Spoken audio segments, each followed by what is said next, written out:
Super star ரஜினிகாந்தோடைய நடிப்புல கடைசியாக கூலி திரைப்படம் உலகமெங்கும் ரிலீஸ் ஆச்சு. தமிழ் சினிமாவுடைய முதல் 1000 கோடி திரைப்படமாக இந்த படம் இருக்கும் அப்படின்னு பலருமே எதிர்பார்க்கப்பட்ட நிலையில படத்தின் மீது ஒரு சில விமர்சனங்களுமே விழுந்தது. ஆகையால பாத்தீங்கன்னா படம் 700 கோடி வரை வசூல் பண்ணுச்சு.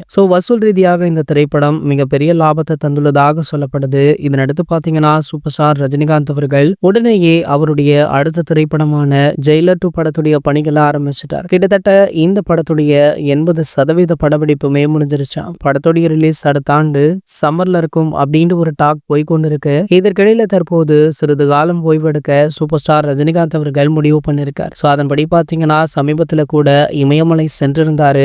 நண்பர்கள் முனிவர்கள் அப்படின்னு பலரையுமே சந்தித்து புகைப்படங்களுமே எடுத்திருக்கார். இந்த புகைப்படங்கள் தற்போது சமூக வலைதளங்கள்ல வைரலுமே ஆகிட்டு இருக்கு. இந்த நிலையில பாத்தீங்கன்னா சூப்பர் ஸ்டாருடைய ஜெயிலர் திரைப்படம் சம்மர்ல ரிலீஸ் ஆக இருந்தது.